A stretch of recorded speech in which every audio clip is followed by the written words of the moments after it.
झांसी के सीपरी बाजार थाना क्षेत्र में देर रात एक सनसनीखेज वारदात ने पूरे इलाके को दहला दिया। ग्वालियर रोड स्थित शिवानी होटल तिराहे के पास आधा दर्जन से अधिक हमलावरों ने चाचा और भतीजे पर धारदार हथियारों से हमला कर दिया। इस हमले में भतीजे गौरीशंकर की मौके पर ही मौत हो गई, जबकि उनके चाचा मुरारी गंभीर रूप से घायल हो गए हैं।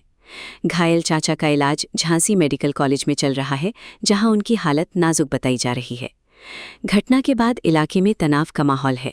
वहीं पुलिस ने तत्काल कार्रवाई करते हुए मामला दर्ज कर जांच शुरू कर दी है। मृतक की पत्नी की तहरीर के आधार पर होटल संचालक समेत आधा दर्जन लोगों के खिलाफ नामजद मुकदमा दर्ज किया गया है। पुलिस ने कुछ संदिग्धों को हिरासत में लेकर पूछताछ भी शुरू कर दी है। प्राप्त जानकारी के अनुसार पाल कॉलोनी में रहने वाले गौरीशंकर के घर की देर रात अचानक बिजली चली गई थी।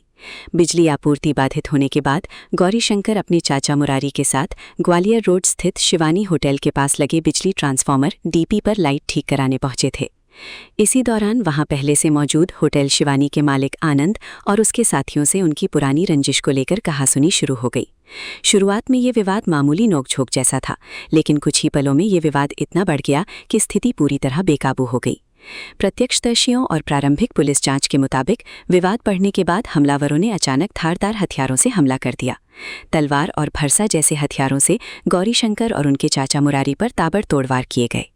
हमले में दोनों गंभीर रूप से घायल होकर जमीन पर गिर पड़े। बताया जा रहा है कि हमलावर वारदात को अंजाम देने के बाद हथियार हवा में लहराते हुए मौके से फरार हो गए।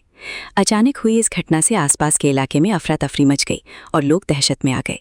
स्थानीय लोगों ने तुरंत पुलिस को सूचना दी, जिसके बाद पुलिस टीम मौके पर पहुंची और घायलों को गंभीर हालत में झांसी मेडिकल कॉलेज भेजा गया। डॉक्टरों ने जांच के बाद गौरीशंकर को मृत घोषित कर दिया, जबकि उनके चाचा मुरारी का इलाज जारी है। घटना को लेकर मृतक के परिवार ने गंभीर आरोप लगाए हैं। मृतक की बेटी ने बताया कि ये हमला किसी अचानक विवाद का नतीजा नहीं, बल्कि पुरानी रंजिश का परिणाम है। परिवार का कहना है कि पहले से ही दोनों पक्षों के बीच तनाव चल रहा था और इसी दुश्मनी के चलते ये जानलेवा हमला किया गया। परिजनों का कहना है कि यदि पुलिस समय रहते सख्ती बरतती तो शायद ये घटना टाली जा सकती थी। वहीं परिवार ने आरोपियों के खिलाफ सख्त कार्रवाई की मांग की है। घटना की सूचना मिलते ही सीपरी बाजार थाना पुलिस मौके पर पहुंच गई और पूरे क्षेत्र को घेर लिया। पुलिस ने घटनास्थल का निरीक्षण कर साक्ष्य जुटाए और घायलों को अस्पताल भिजवाने की व्यवस्था की। मृतक की पत्नी सुमन की तहरीर पर पुलिस ने होटल शिवानी के मालिक आनंद सहित आधा दर्जन लोगों के खिलाफ गंभीर धाराओं में मुकदमा दर्ज कर लिया है। पुलिस अधिकारियों के अनुसार कुछ संदिग्धों को हिरासत में लेकर पूछताछ की जा रही है और जल्द ही पूरे मामले का खुलासा करने का प्रयास किया जा रहा है। घटना के बाद क्षेत्र में तनाव की स्थिति को देखते हुए पुलिस बल तैनात कर दिया गया है। स्थानीय लोगों में इस घटना को लेकर भय और आक्रोश दोनों का माहौल है। लोग लगातार सुरक्षा व्यवस्था को लेकर सवाल उठा रहे हैं। पुलिस का कहना है कि ये मामला आपसी रंजिश से जुड़ा हुआ प्रतीत हो रहा है, हालांकि सभी पहलुओं की गंभीरता से जांच की जा रही है। घटनास्थल के आसपास लगे सीसीटीवी कैमरों की फुटेज भी खंगाली जा रही है, ताकि हमलावरों की पहचान और स्पष्ट हो सके। फिलहाल पुलिस की कई टीमें आरोपियों की गिरफ्तारी के लिए लगातार दबिश दे रही हैं। अधिकारियों का कहना है कि जल्द ही पूरे मामले का खुलासा कर दोषियों को कानून के दायरे में लाया जाएगा। ये घटना एक बार फिर से इलाके में बढ़ते आपसी विवादों और रंजिशों के हिंसक रूप लेने की गंभीर तस्वीर पेश करती है, जिसने एक परिवार से उनका बेटा छीन लिया और दूसरे को जिंदगी और मौत के बीच संघर्ष करने पर मजबूर कर दिया है। आपका कहाँ रहते हैं? मेरा नाम ईशा कुशवाहा है। शिवानी होटल के पास पाल कॉलोनी में हम रहते हैं। तो क्या घटना हो गई? घटना ये हुई है कि 1 साल पहले हमारे मंदिर है माता महाकाली सिद्धपीठ स्थान से, और सामने शिवानी होटल है। उस शिवानी होटल में सारे गलत काम करवाए जाते हैं आनंद यादव के संरक्षण में।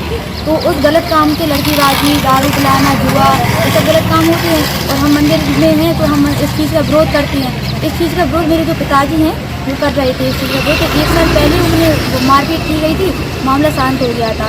अब कल ये हुआ कि मेरे पिताजी जो डीपी लगी है उसके तार खींचे गए। पहले हम लोग के घर की लाइट चली गई तो मेरे पिताजी पावर हाउस गए थे उसकी कंप्लेन लिखवाने। वहाँ से जब वो लौट रहे थे तो जहाँ पे उन पर हमला हुआ है वहाँ पे कोई भी सीसीटीवी कैमरे नहीं लगे। पूरा प्लानिंग के साथ उनके ऊपर हमला करवाया गया। पीछे से, फरसे से और तलवार से 6 लोगों ने हमला किया, जिसमें एक चिगारा था, सौरभ था उसका भाई, और इन दोनों के पिताजी थे शेर सिंह। और ये तीनों लोग आनंद यादव के यहाँ काम करते हैं कर्मचारी के रूप में। वाल्मीकि हैं ये और आनंद यादव के यहाँ काम करते हैं। और 3 लोग अज्ञात में थे जिनकी मैं शक्ल नहीं देख पाई। और चीख पुकार जब हुई तो हम लोग भी बाहर गए। मेरी माताजी 8 महीने भी प्रेग्नेंट है तो वो एकदम से दौड़ नहीं पाई। तो हम लोग जब गए तो हम लोग के ऊपर भी उन्होंने मारपीट की और मेरे से कहने लगी कि जैसे तेरे पिताजी को मार दिया ऐसे तेरा एकलौता भाई है उसे भी मार देंगे। और ये सारी घटना हुई। तो उसके बाद क्या किया? उसके बाद हम लोग ने 112 डायल की, पुलिस आई मौके पे और हमारे जो एडवोकेट है वो आए तो हम अपनी गाड़ी से इन्हें यहाँ एम्बुलेंस मेडिकल लेके आए। कौन कौन घायल है इसमें? इसमें जो हमारे दादाजी हैं वो बीच बचाव में घायल हुए हैं, वो भी घायल जी। हैं, और पिताजी की सुबह 3-4 बजे मृत्यु हो गई है। अच्छा, अब आप क्या चाहते हैं? हम ये चाहते हैं कि जब से तो ग्वालियर चौकी वालों ने कोई कार्रवाई नहीं की, रात्रि भर हो गया, ना गिरफ्तारी हुई है ना कुछ हुआ है, मुझे न्याय चाहिए है बस।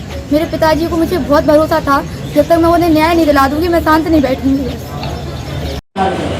5 जून 2026 की बीती रात में थाना सीपरी बाजार पुलिस को 2 पक्षों में शिवानी होटल के पास झगड़े की सूचना प्राप्त हुई थी। इस सूचना पर तत्काल स्थानीय पुलिस मौके पर पहुंची, घायलों को उपचार हेतु मेडिकल कॉलेज में भर्ती कराया। प्रकरण में प्राथमिक पूछताछ में ज्ञात हुआ है कि गौरीशंकर कुशवाहा तथा मुरारी कुशवाहा के ऊपर विपक्षियों द्वारा हमला किया गया, जिसमें गौरीशंकर कुशवाहा तथा मुरारी कुशवाहा घायल हुए थे, जिनको उपचार हेतु मेडिकल कॉलेज में भर्ती कराया गया था। गौरीशंकर कुशवाहा के उपचार के दौरान मृत्यु हो चुकी है। मुरारी कुशवाहा वर्तमान में उपचाराधीन है। प्रकरण में मृतक की पत्नी की तहरीर के आधार पर सुसंगत धाराओं में अभियोग पंजीकृत कर लिया गया है तथा अग्रिम आवश्यक विधिक प्रक्रियाएं पूरी की जा रही हैं। घटना से संबंधित कुछ संदिग्धों को पुलिस द्वारा हिरासत में लेकर पूछताछ की जा रही है।